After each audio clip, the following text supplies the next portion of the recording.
You're listening to The Globalist, first broadcast on the 2nd of July 2024 on Monocle Radio. The Globalist, in association with UBS.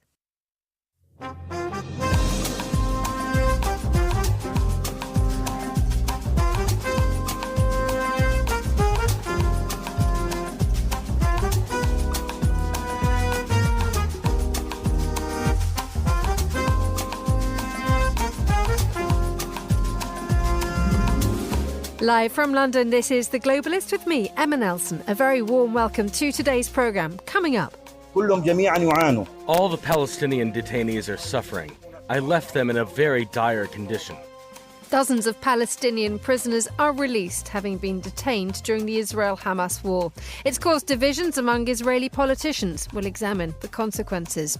Also coming up, make Europe great again. Hungary sets the scene for its 6-month presidency of the European Council. Plus, Ukraine makes a fresh call for more long-range weapons and... There should be a way of talking about the bigger issues, but there should be recommendation, there should be fashion, there should be fun. And if I were to pick one emblematic story, it would obviously be about killer flip-flops. We flick through our summer newspaper, Mediterraneo, hear the fashion news and look at the papers too. That's all coming up on The Globalist, live from London.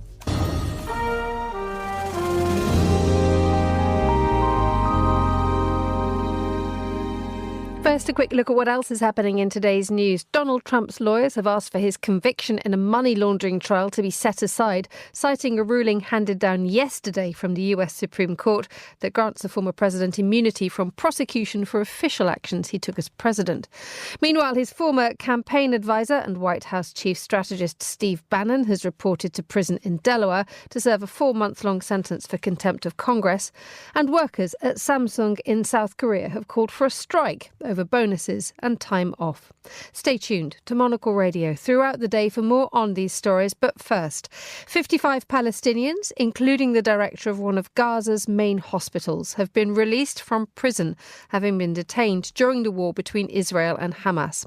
Mohammed Abu Salmiya was arrested in November when Israeli forces raided Shifa Hospital. He's accused the Israeli authorities of subjecting Palestinian detainees to daily physical and psychological humiliation. Well, to tell us more, I'm joined now by Leila Malana-Allen, who's Monocle's Middle East correspondent. A very good morning to you, Leila. Hi there, how are you doing? Very good to have you on the programme. Just tell us a little bit more about these people who were released yesterday. They had been detained during the war, hadn't they? They had. So this happened in November, where very famously Israel had been saying for a long time that Gaza's biggest hospital, Al-Shifa, in Gaza City, had a Hamas operations centre underneath it. Now, we always knew there was a bunker there because the Israelis actually built it themselves in the 80s while they had control of Gaza. But once they managed to get into the hospital after a weeks-long siege in which many patients and doctors were killed, it turned out there wasn't much more there than a bunker. However, they said they'd found evidence that some of the hostages may have been held there. That's still contentious, but as a result, they detained a lot of people who hadn't been killed in that siege. 180 people were buried in mass graves. Many of them women and children after that. But those people were sent to jail, and one of them, of course, was Abu Salmiya, who's the head of the hospital. They say he's responsible for allowing hostages to be there, that he must have known. And so now he's been released and brought with him a lot of details about absolutely horrifying torture in these Israeli prisons. He said that detainees there were tortured with dogs, with batons, that they were starved, that there wasn't more than a loaf of bread between all these detainees every day, that one of his fingers was broken during the torture and is still broken. That's happened to many of the detainees, that people lost their limbs because they were bound in such a way that their limbs essentially had to be removed because they were so badly damaged. This concurs with other evidence that we have had, both from reporting and from cases of people who've been released from prison saying that they've faced similar conditions. And now Israeli politicians are very angry with each other. Purportedly, these 55 prisoners were actually just released because there wasn't space in prisons and they were deemed to be the least threatening. The Prime Minister himself, Netanyahu, has come out and said this was a huge moral failing to release him. He's responsible for the hostages being there. The prison service has been because there wasn't space, but we know that all these prisons are overflowing. So really it looks like the Israeli government's just very embarrassed because all these details have come out from a prison that they themselves have chosen to release. Indeed, it's the details that the doctor releases, the head of the hospital releases, are are absolutely horrific. But the fact remains is that we've now got this, as you say, this internal row among Israeli politicians. We have the far-right security minister saying that this is security negligence. We have the former war cabinet minister, Benny Gantz, saying that whoever ordered their release should be dismissed. I mean, do we know, what the real, what they are saying that the reason was, apart from the fact that the jail appeared to be full? Everyone is saying it was a different reason. So none of these politicians seem to be, it's not that anybody is implying sort of foul play, so to speak. They're essentially calling it incompetence and very, very bad moral incompetence. On the other hand, the Shin Bet, the internal security intelligence agency, essentially are saying that there just isn't space. Their prisons were overflowing, and the decision was made that rather than release people who are accused of terrorism charges against Israelis, which they've got, at the moment, thousands of Palestinians in prison who they accuse of these offences, but actually to release these people who were accused simply of being complicit in some way in things like hostages being held was less of a security risk, particularly with the ongoing war in Gaza. I mean, it's really more a symptom of the fact that right now the Israeli establishment is in complete disarray. There's huge internal division. Benny Gantz, obviously, there was this sort of wartime coalition. He resigned from that. We've got ministers in Netanyahu's right-wing government, like Ben-Gvir, who was talking about, like Smotrich, saying that they're not going far enough, that they want Gaza to be completely annexed after the war, that they want it to belong to Israelis and building to start there. Then you've got more liberal members, more liberal politicians saying that this has gone far enough, that too many people have been killed, that Netanyahu is running this war for himself and not for Israelis anymore. So it really is just a symptom of that breakdown. And also the fact that while Israel portrays itself to be all-powerful, the reality is there isn't that much space. They've already set up at least one special prison, infamous to this man, where many of these abuses were committed, specifically for detainees from the Gaza war, as well as the other prisons they've got. They simply don't have the space and the manpower, as well as trying to continue to fight this war, as well as now fighting what's looking more and more like a war in the West Bank as well. And in the meantime, the rest of the world is trying to work out what to do next. We have the UN Security Council having a special session later, trying to address the ongoing, absolutely dire humanitarian situation in Gaza. The situation in Gaza now is absolutely unbelievable. And before the war, 80% of Gazans were dependent on aid. And that, of course, is because Gaza wasn't actually free after Israel pulled out in 2005. It has been under a siege ever since, with heavy controls over what can come in. The situation now is that 95% of Gazans are food insecure, and 1 in 5 is at risk of famine. That really is the worst situation we've seen in the world. And this is in a country that, in an area that used to produce a huge amount of its own agriculture. Gaza was a bread bowl. 60% of the farming land in Gaza has been destroyed. Aid can't get into the north at all at the moment. There's just been statistics out that of 115 aid cargoes, trucks that tried to get in to Gaza in June, Israel blocked half of them.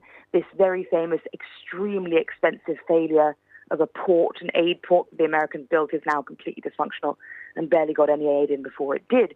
So people are starving while continually being under bombardment. Now, we know the situation in the north is the worst because very little aid can get there, but in the south it's increasingly bad as well. The May aid crossing Kerem Shalom has very little aid coming across because there's the security situation around it is so bad, it's so dangerous to bring anything across, and that's now getting worse. And once it does get across, there's no fuel. Everyone's fighting over fuel because Israel allows so little in because they say that it can be used for rockets, which means does it go to trucks that are trying to distribute the aid? Does it go to the hospitals desperately trying to keep their generators running? There are actually only 2 functional hospitals left in Gaza anyway now. So it really is a humanitarian catastrophe of unbelievable proportions. The Israeli Prime Minister Benjamin Netanyahu has said that Israel is almost finished with eliminating Hamas military capabilities in Gaza. What do we think he means by that? It's never been entirely clear. What he's been saying from the beginning is that they want to eliminate Hamas root and limb, that they want to essentially kill as many fighters as they can, but more importantly, disable their structure. Now, it's clear that they have managed to disable the sort of general structure of Hamas in terms of their operating networks across Gaza. But the reality is this is a guerrilla organization. So the problem Israel is facing is that as soon as they leave one area, Hamas guerrilla fighters immediately reform in that area and are now attacking in areas that Israel said they had previously cleared.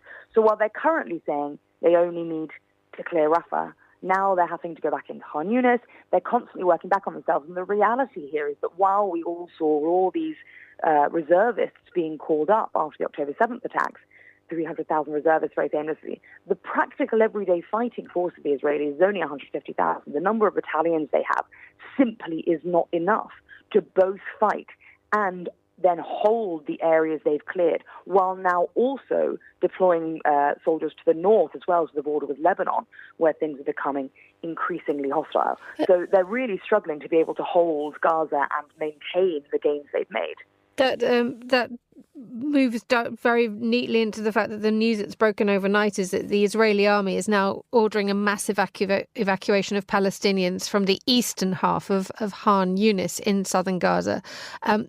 Israel had wrapped up its offensive in Khan Yunis earlier this year and withdrew most of its forces. But the fact that they're going back in suggests that, well, what does it suggest?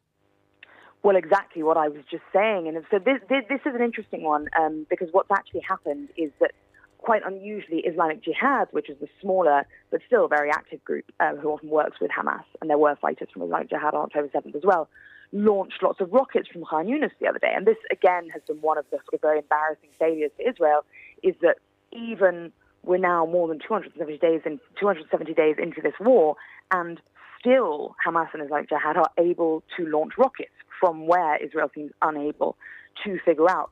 But so Khan Yunis is the second biggest city in Gaza, previously 400,000 occupants. It's where many people evacuated at the beginning of the war when they were told to leave northern Gaza. Then everyone had to evacuate from Khan Yunis when they went down to Rafah.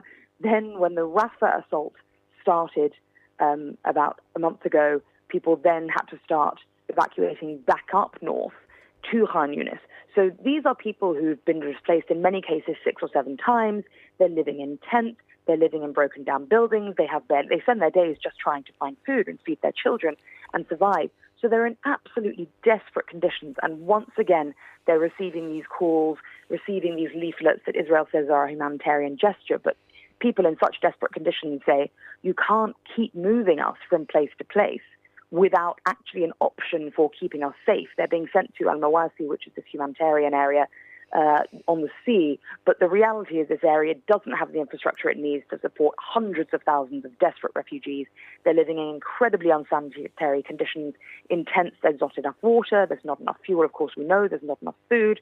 There aren't functioning medical facilities. And the heat now is really, really hiking up in Gaza. We're now in midsummer. So people are at huge risk, not just of already carrying the wounds with them they have, of being hit on the way. And of course, we've seen airstrikes on this humanitarian area as well, but also things like dysentery, like cholera, and of course, impending starvation. Leila, thank you so much for joining us on Monocle Radio. You're listening to The Globalist.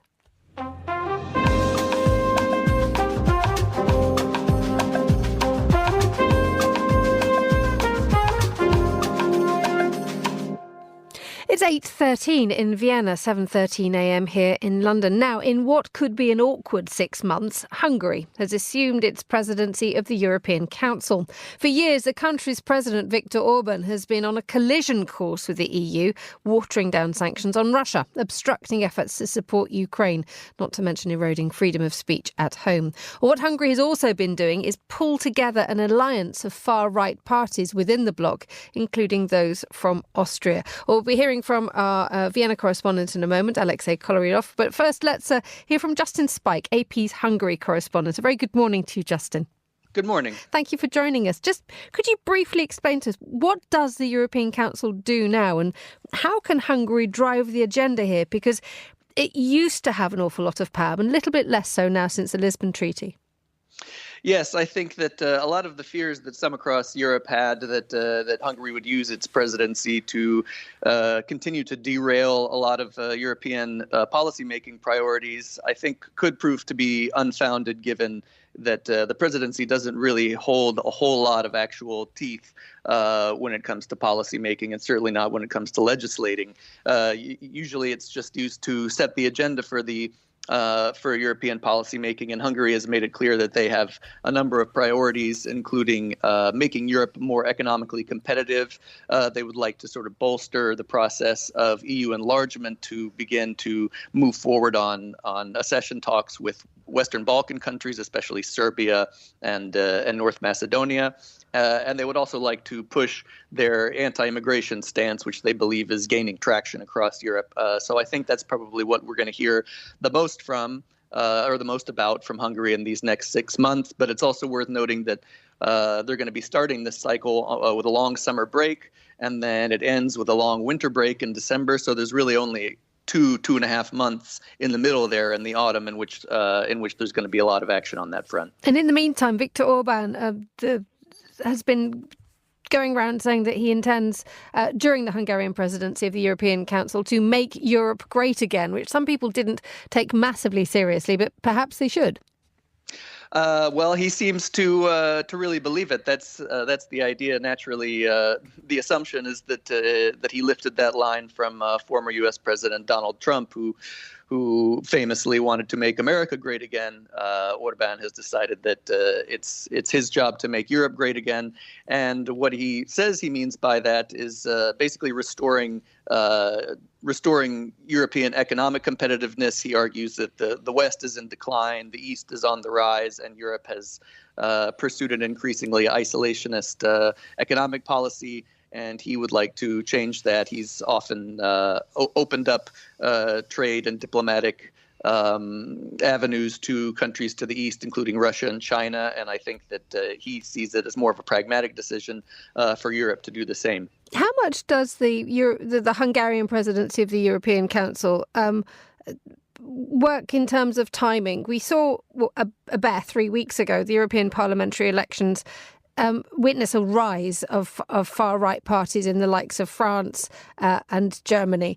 And we're looking now at the fact that Hungary has been pushing against further military aid to Ukraine and driving its own nationalist protectionist agenda. We're also seeing Viktor Orbán in Kyiv today. I mean, Hungary seems to be at a sort of a very important crossroads in Europe's history. Yes, I think this news, which is really just breaking early this morning, that Viktor Orbán has arrived, in fact, in Kyiv. His press chief confirmed that to the Hungarian news agency this morning.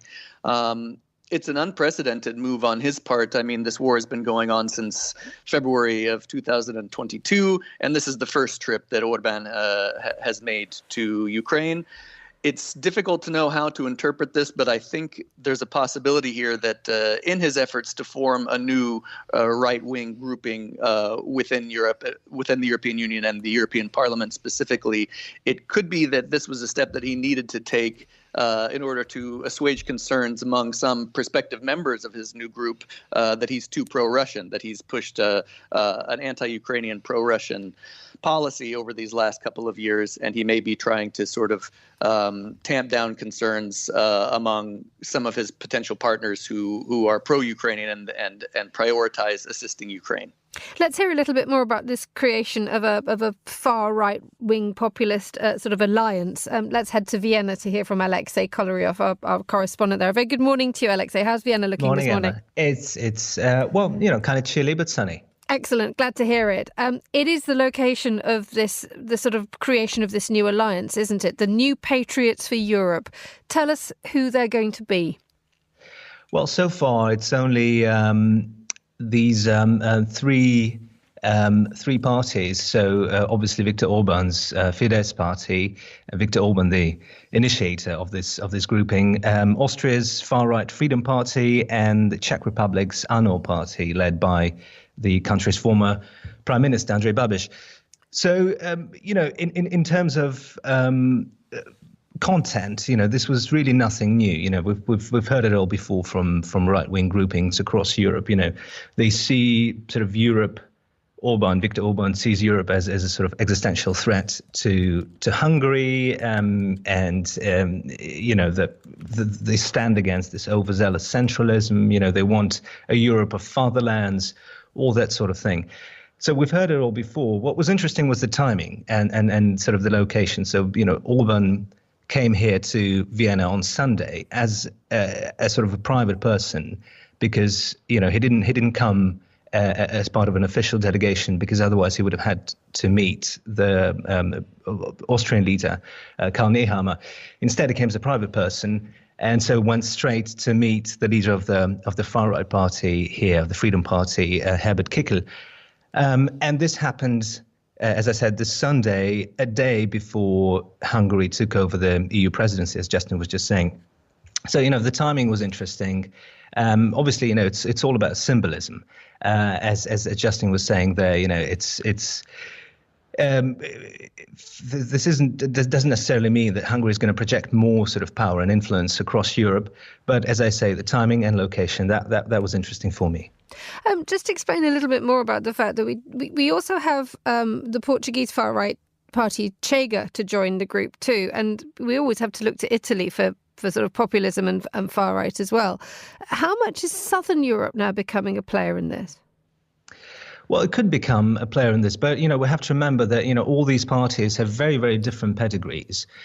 So Fidesz, Hungary's Fidesz, Viktor Orbán's Fidesz party, it started as a genuine sort of liberal, almost anti-communist force at the end of the 1980s.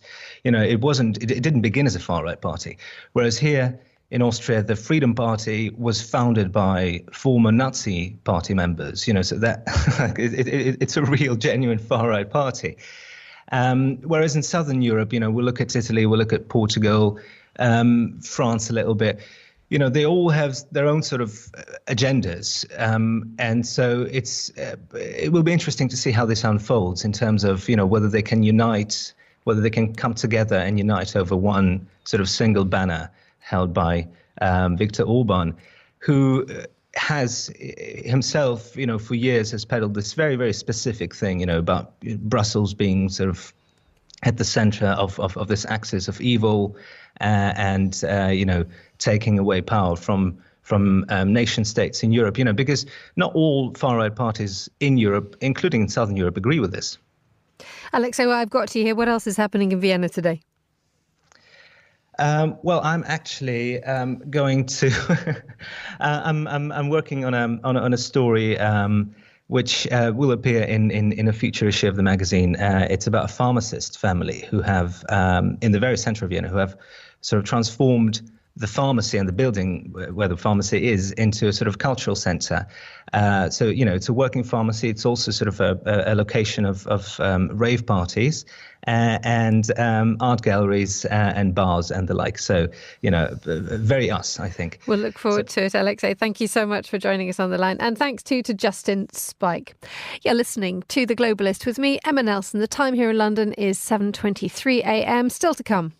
There should be a way of talking about the bigger issues, but there should be recommendation, there should be fashion, there should be fun. And if I were to pick one emblematic story, it would obviously be about killer flip-flops. We talk about the Mediterraneo, our latest summer newspaper. Stay with us. UBS is a global financial services firm with over 150 years of heritage. Built on the unique dedication of our people, we bring fresh thinking and perspective to our work. We know that it takes a marriage of intelligence and heart to create lasting value for our clients. It's about having the right ideas, of course, but also about having one of the most accomplished systems and an unrivaled network of global experts. That's why at UBS, we pride ourselves on thinking smarter to make a real difference. Tune in to The Bulletin with UBS every week for the latest insights and opinions from UBS all around the world.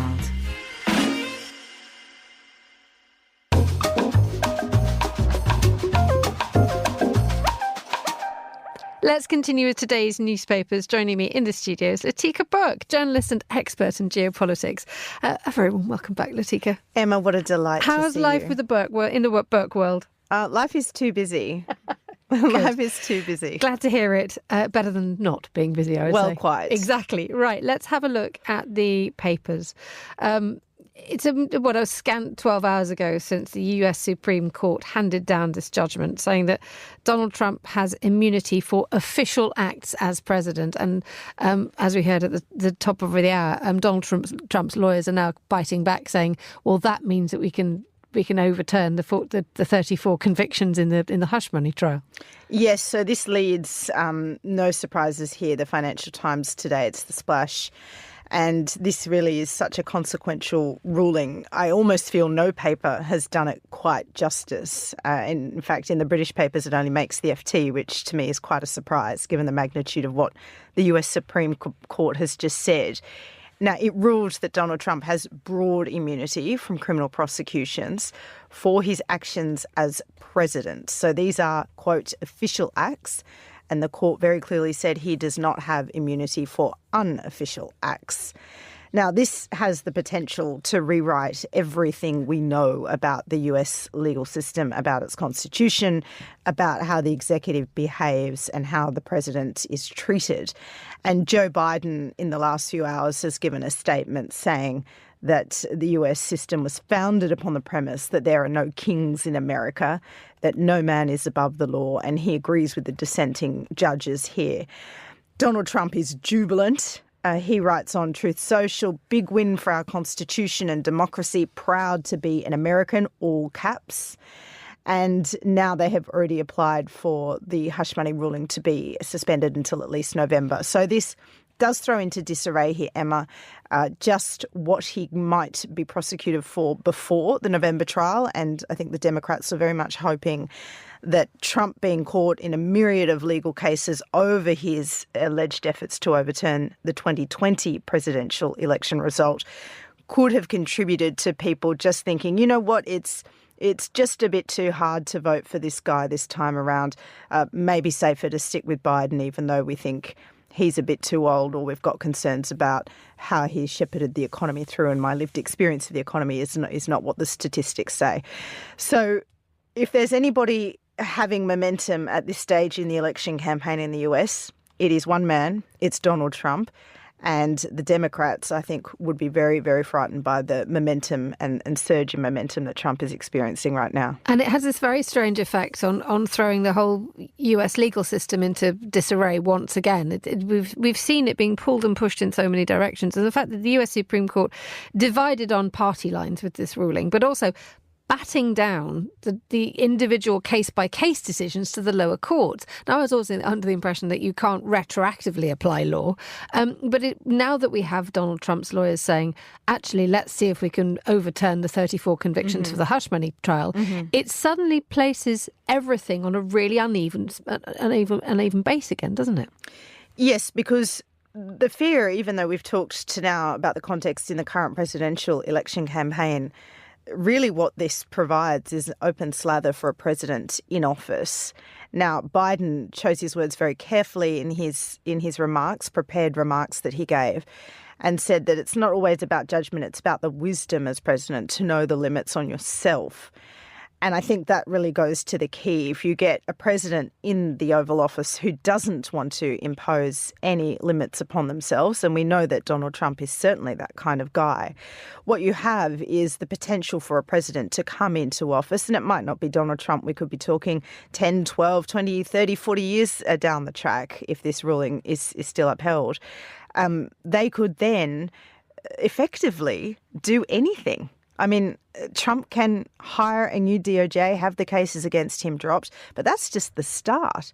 What else could be done under a president with protection of complete immunity and no ability for Congress to go after him? We're in very, very frightening territory. Let's move on to coverage in the goodness knows how many days have we got until the UK elections? 2 days until polls open. It does feel, I don't know what it feels like anymore. Like it never ends. And thank goodness we are finally on the home stretch. I think that's what you meant to say, Emma. I feel like it is just beginning. I just explained you.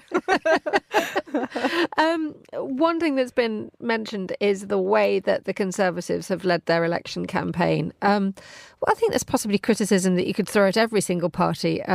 But the idea that it's now being covered that there is basically no oxygen, no energy, nothing left in the Conservative campaign, that they know they're checking out, so why bother? The tank is dry. The petrol has got... You know when you have that terrifying moment, you're midway on a highway, in Australia I call them highways, you've kind of got 100 k's to go and you look down and go, oh my God, that's the petrol light flashing.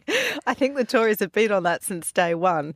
But anyway, I'm very intrigued by this article in The Guardian today. It's by Rowena Mason and Kieran Stacey. Headline, Senior Tory criticises worst campaign in my lifetime as frustration grows. A couple of interesting things about this article. The Senior Tory is not named. It's a completely anonymous source. And you would assume that worst campaign in my lifetime means that this Tory is someone who's been around the blocks a few times. Now, I think it is fair to say that there's no good campaign, really, that the Tories at this stage in their life cycle could have mounted this election. And so what I think we are seeing here is some pretty significant backgrounding ahead of Friday's results or Thursday evening's results, however soon they come in, which will show, we think, a Labor majority. So much so that the Conservatives spent the whole time saying don't give Labor a supermajority, i.e. conceding the election's over. And so a lot of people are scrabbling for, one, reputation post this election. They're scrabbling for power post this election. And there will be recriminations galore about how the Conservative Party got to this point. So it's going to be quite a delicious Friday, Saturday, Sunday if you've got some popcorn to pop.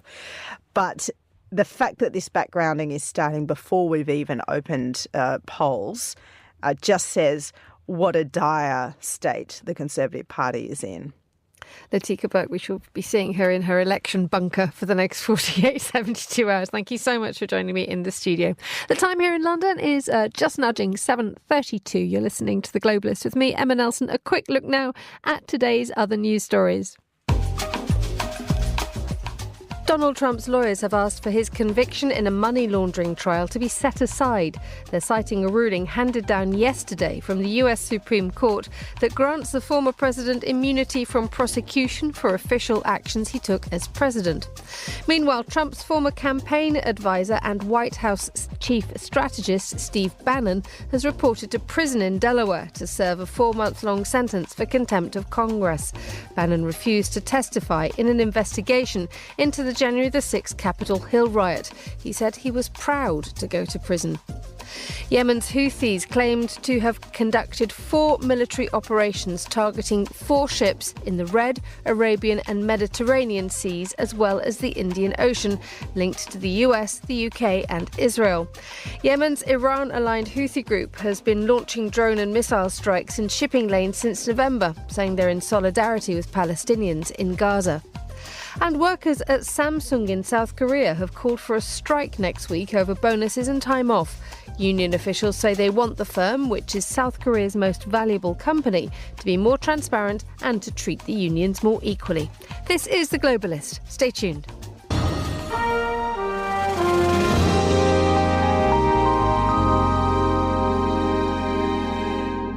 Now, over the weekend, Iranians voted in the first round of elections for a new president. A second round takes place later this week.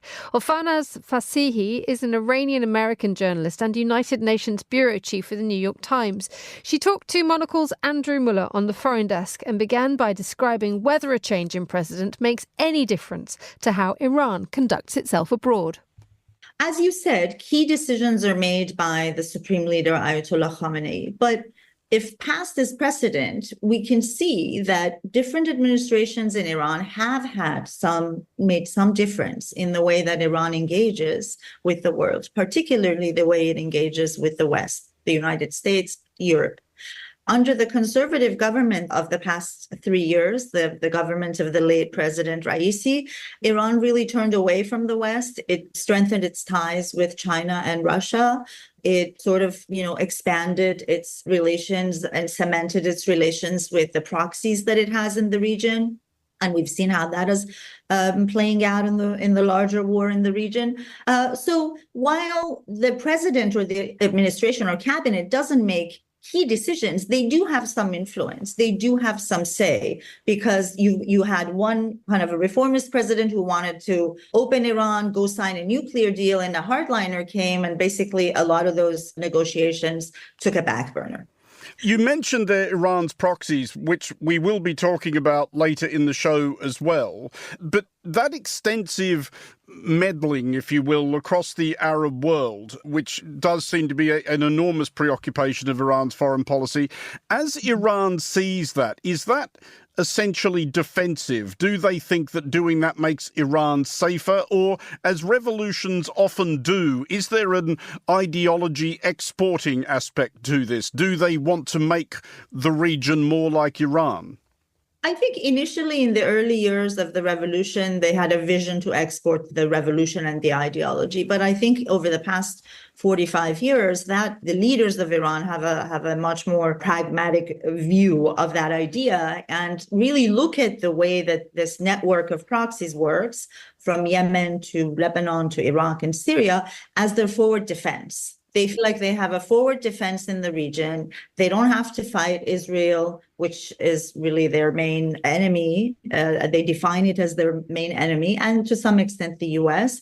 They don't have to fight from their own soil. They don't have to send troops, but they can do that through Hezbollah in Lebanon, or they can attack if they were very uncomfortable when the US invaded Iraq and Afghanistan, and Iran heavily invested in creating Shia militias in Iraq, funding them, arming them, training them, to make life difficult for the US. So eventually it leaves the region, or it withdraws, or doesn't think about coming to Iran. So a lot of that is forward defense. A lot of that is also posturing and influence, right? Iran sees itself sort of as the flag bearer of the Shia world. It wants to have influence and power, and it likes it when Iran is a player in any major thing that's happening in the region. They feel like this shows that they are powerful and strong. I mean, it's an even bleaker, more cynical analysis of what Iran does in the Middle East. But is there also maybe an aspect of Iran's foreign policy that wants to create chaos, that wants to create uncertainty, because they understand that chaos in the Middle East has a way of sucking in its two great enemies, Israel and the United States, consuming their time, consuming their energy, consuming their money, and causing enormous domestic political difficulties? It really depends on, they don't have a uniform policy. It really depends on the situation. If we look at, like I mentioned, the US's occupation in Iraq the first year or presence, of course, they wanted to cause chaos. They wanted to cause instability and make life difficult for the American soldiers. If you look at the post-October 7 Hamas terrorist attack on Israel and how it has played out, Iran definitely has sort of helped mobilize these network of proxies to open fronts against Israel, right? I mean, to create what the Houthis are doing in the Red Sea, the way they're disrupting global shipping right now. So they like to say that, look, if you meddle in the region, if it's US or if Israel or whatever, we have the means to drag you into a broader war or create so much chaos that eventually you would lead. I mean, they say that our goal is a ceasefire in Gaza, and all these fronts will stop whenever, there's a ceasefire between Israel and Hamas in Gaza. But I mean, just look at the way that this has all played out. Look at the political pressure that the situation has put on the US, for example, on the Biden administration, on the shipping costs globally. All of this is part of Iran's playbook. And depending on the situation, they kind of go up and go down and take the volume up or down. We came into this discussing whether or not a new president would make any difference to Iran's foreign policy. And obviously, as you were explaining, it is the supreme leader who does tend to direct foreign policy. The Ayatollah Ali Khamenei, whatever he may think himself, cannot live forever. He will at some point be replaced. Popular wisdom was that it was supposed to be the late President Raisi. We don't know who is being lined up as a successor now, but whoever it is it possible that could change anything? Or is it more likely that as long as Iran remains an Islamic republic, a product of the 19th 1979 revolution, it's probably going to have a fairly fixed view of the world?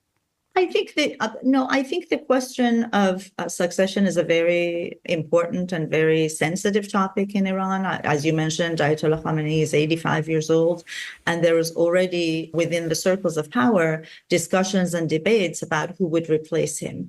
Before Mr. Raisi died, he was one of the front contenders. So is Mr. Khamenei's son Mojtaba, who's a cleric and is very involved in sort of the running the day-to-day affairs of his father's office. Now, that's not a very good look. I think there's a lot of opposition from within the clerical establishment that this, we had a revolution to replace the monarchy, and now this is going to look like monarchy again, where, the prince is going to take over. So there's resistance to the idea of his son, definitely. After Raisi's death, now we have elections on that. There's no clear picture has emerged on who might be among the contenders. But many analysts in Iran, and even some outside Iran, think that Iran society is very dynamic. The majority of Iranians, they've shown in protests, waves and waves of protests, that they don't want this regime anymore, that they want change, and they want to have a freer, better world. They're not that those revolutionaries are now getting older, and it's also like a minority. So they can't really sustain this level of crackdowns and violence long term. And many people think that maybe a turning point in the way that the regime deals with its own people domestically or with the world could happen with a change of leadership after Mr. Khamenei. I think some of the core ideologies of the regime will be there, but people think that if there's ever going to be any meaningful change, that may be a moment. That was Farnaz Fasihi from the New York Times, talking to Monocle's Andrew Muller. You're listening to The Globalist.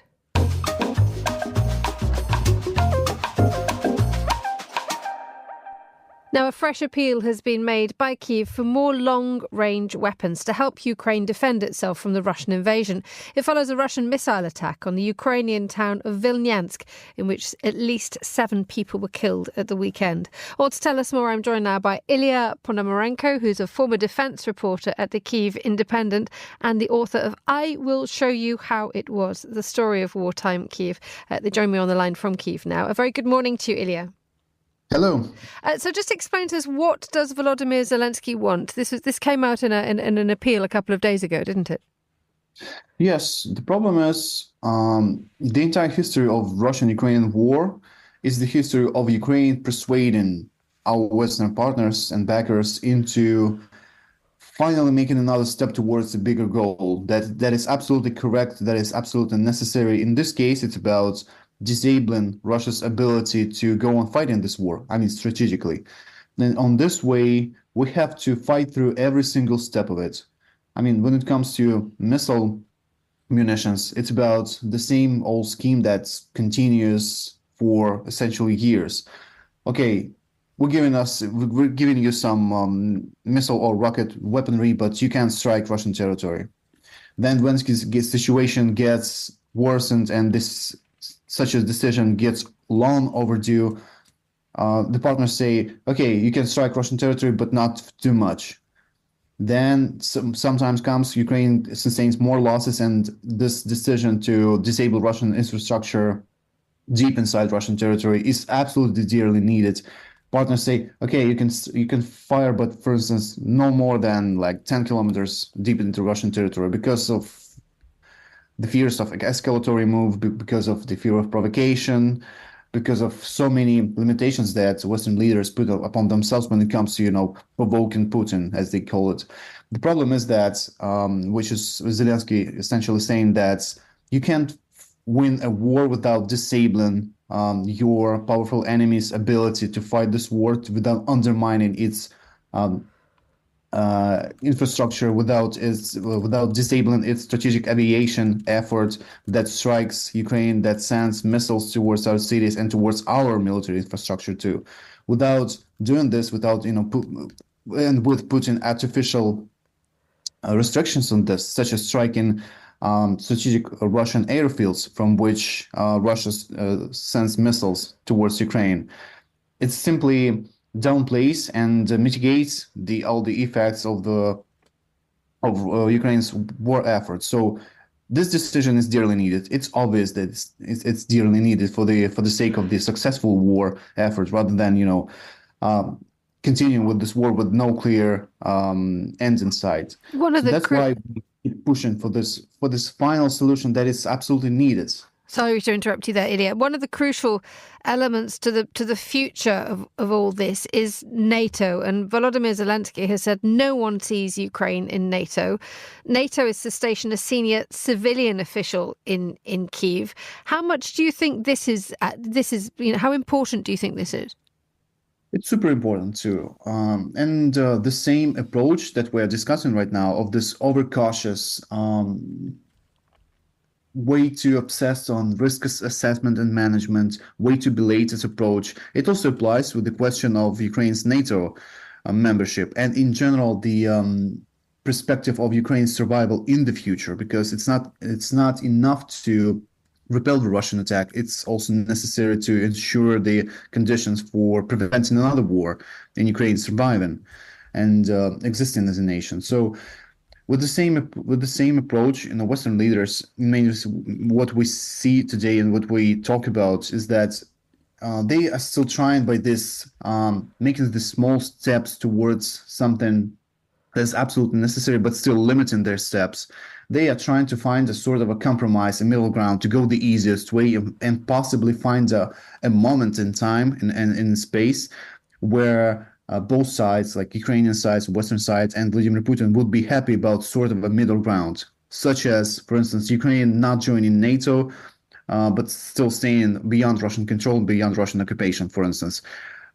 They still expect Putin to reach this moment and to be forced into, accepting this compromise. But the problem is this doesn't work.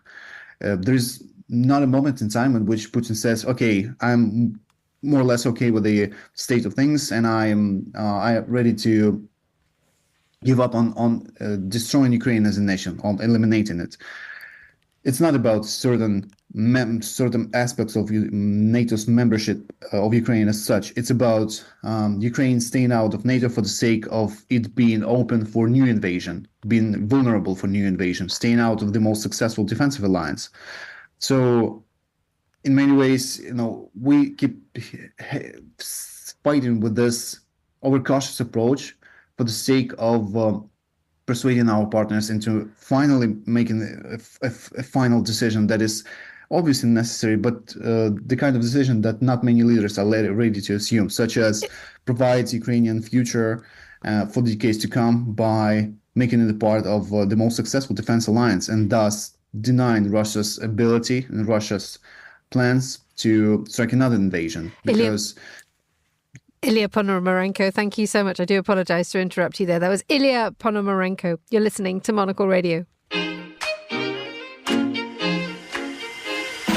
UBS has over 900 investment analysts from over 100 different countries. Over 900 of the sharpest minds and freshest thinkers in the world of finance today. To find out how we could help you, contact us at ubs.com.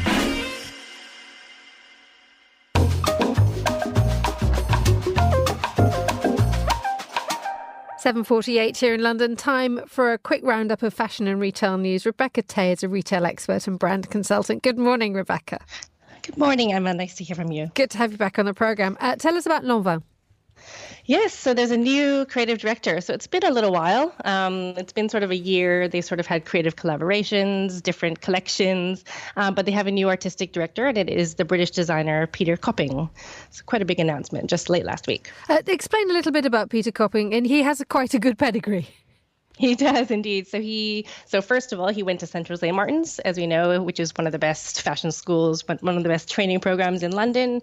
And then he spent quite a lot of time in Paris at the luxury houses. So he started out at Sonia Rykiel, but then he went on and spent about 10 years at Louis Vuitton with Marc Jacobs. So he was actually the head of women's wear there. So great training under Marc Jacobs. And then he became creative director of Nina Ricci, so another French label. And then he moved across over to New York, and he was at Oscar de la Renta. Renta. So he was there for a little while. I think Oscar de la Renta was sort of seen as not such a success for him. And so then after that, he went to Balenciaga. He helped with the relaunch of haute couture, actually, under Demna Gvasalia, which is quite a big undertaking and quite a big coup, I think, as well, for a big brand like that. It sort of makes sense, doesn't it? Because of Lanvin's very, very old pedigree, but also that need for Lanvin to get back in touch with its customer again. Yes, exactly. And Lanvin is actually one of the oldest, or if not the oldest, operating fashion house. So it does have so many, many years of history. It's nice to see somebody who kind of obviously has been at houses that have that history. So Louis Vuitton, for example. Oscar de la Renta does also have that history. And then, as we said, Balenciaga. So hopefully he'll kind of go into the Lanvin archives. He's, kind of talked about Jeanne Lanvin, who is the founder of the house, and how she was a visionary of her time. So you can already see a little bit of respect being paid to the founder and that history. Well, let's stay in Paris for a quick roundup of Couture Week. Yeah, so it was a bit quiet. So it was moved up because of the upcoming Olympics, of course. So it was a little bit earlier. It was just last week, a week earlier, but it did have a few shows. I think there was 27 compared to 31, but some of the big houses skipped the week. So Fendi, Valentino, Margiela, which had the most incredible couture show last season, they all skipped this season. So Fendi, for example, said that it will not actually be presenting haute couture at all this season. Valentino has a new designer. So lots of different reasons, not just the Olympics and the chaos that's happening in Paris. There were lots of celebrities, as there generally are at Couture. Keira Knightley, who's long been associated with Chanel, was there. Kate Blanchett brought her kids. There was actually quite a lot of celebrities' kids, actually, this season. So that was kind of an interesting outtake, I suppose, from Couture Week. But not a lot of amazing highlights in terms of the actual fashion, I have to say. So there are some interesting things, but there will be some fashion highlights at the Olympics, won't there? Yes, there was. So the latest one, the latest uniforms to be revealed, are Ralph Lauren. So that brand is obviously dressing Team USA. It's the 9th time. Very smart uniforms. Obviously, we've seen Ben Sherman for the UK opening ceremony uniforms. Also quite smart. They're sort of these white track jackets with some of them have navy sleeves and others have sort of a detail down the sleeve. And yeah, it'll be interesting to see. I think there's Berluti dressing the Italian team, the French team, which I think will be quite smart as well. There's sort of these tuxedos with a kind of a ombre gradient lapel, which is quite an interesting sort of color. Rebecca, thank you so much for joining us on Monocle Radio. You're with The Globalist. And finally, some in-house news on our show. Monocle's annual summer newspaper, The Mediterraneo, has been running since 2010. The latest issue is out today. Monocle's Chris Chermak heard from the editor, Josh Fennett, and writer Grace Charlton about the newspaper tradition and trends we've spotted this year. And Josh began by describing why we publish a summer newspaper. It's a newspaper that we've done since 2010, and it marks a moment in the Monocle editorial calendar and perhaps a time when our readers are a little bit further away from their desk than the rest of the year. It's an opportunity to talk to our readers when they're on sun loungers and give them something to pore over when they're à la plage. Grace, what is it about the region that we are covering here that makes it so à la plage, I suppose? Why are we so excited about the Mediterranean? What appeals to you about it? What doesn't appeal to me? It's so beautiful. It's the sunshine, the food, the people, the holidays, the craft, the traditions. There's just so much. That's why we keep doing it every year. Well, I don't think we'll ever get bored of the Mediterranean. If you're bored of the Mediterranean, you're probably bored of life, to be honest. Josh, I wonder, also when I look at our quality of life survey this year, Spain was doing very well, Madrid and Barcelona. Is that in any way reflected in our Mediterranean newspaper as well? Tell us about some of the kind of themes, what might have changed this year. You'd struggle to find something that isn't reflected in a print product that Monocle has on newsstand at the minute. So you mentioned the quality of life issue. We have a France edition. We have a companion, which is a book of 50 essays about city building. So there are some themes, and we do look to certain places in the world for inspiration over and over again. I'd say there's quite a heavy Greek theme in this issue. We have a great conversation with Greece's tourism minister at a really fascinating moment for tourism when some cities are actually pulling up the drawbridge a little bit. You have places like Venice who are imposing tourism taxes. They are banning cruise ships, as happened a few years ago, and they're also imposing quotas. I actually think there's a better balance to be struck. I think holidays are important. I think they're important because they create jobs, they're good for an economy, and maybe the sensible, clever way to do things is not to ban people from popular cities, but to encourage people to go to different parts of your country. So you still get that influx of capital, you still leave a great impression with people, but you also reckon with the fact that, there are issues with supplies of water. The summers are getting hotter. There is a need to get people away from just going to the same tired destinations which are crumbling and where the infrastructure can't handle them. So a great series of stories about how to do tourism well. There are recommendations, there's humour, there's fun. But when we talk to people about what a great issue of Monocle does, it's a little bit like a weekend newspaper. There should be an affairs story in there. There should be a way of talking about the bigger issues, but there should be recommendation, there should be fashion, there should be fun and design. And if I were to pick one emblematic story, Chris, it would obviously be about killer flip-flops. The footwear perfected over 6,000 years, probably born in the Mediterranean with the Romans and the Greeks, which has ended up in quite a funny coloured rubbery place, it's hurting people. Over 1 million falls a year, apparently, due to flip-flops. I was wearing them on a reporting trip just last week in Albania, and they are so painful. I immediately regretted buying a pair of flip-flops. Well, what is the solution in the newspaper that we're talking here? Just don't wear flip-flops. I think don't wear flip-flops, but I suppose the broader point is we'll keep you sure-footed on international affairs in the region. We embed at a rather beautiful US military base, Signanella, and the foot of Mount Etna. And at the same time, we can have a little fun with footwear. So that should always be the Monocle way. Grace, there was another story that caught your eye. Speaking of solutions, I suppose, the Balkan stray dog strategy. Tell us about that. Who knew? Guy Delorny, who's our Ljubljana-based correspondent, rounded up 3 cities across the Balkans who are trying to tackle the issue of stray dogs. One of them is Pristina, the capital of Kosovo, and they're giving a €50 per month allowance to people who adopt a stray dog, which is more than childcare. So a little bit of a controversial solution, but at least I guess it's being addressed. And I think that's why this newspaper is quite fun. You'll find out things that you didn't necessarily know. Josh, just finally, I wonder if you could tell us about the format. Why the newspaper? Why does this matter to us? We always do our monthly magazine as well. We've been kind of leaning into the newspapers this year. We have our Paris newspaper as well. What is it about the format for you that is kind of special? So it's a big, bold, beautiful Berliner format newspaper, so just a little bit smaller than a broadsheet but bigger than a tabloid. And what it does is it gives us a shorter lead time so we can react to stories more quickly. It's a more nimble distribution setup. Magazines take a little bit more time. Books, again, take even more time. And we can get it very, very quickly and very, very easily onto newsstands in certain resorts. We can follow our readers where they're going on holiday. And we can also tempt people who may not be familiar with Monocle with new formats, with fresh ideas.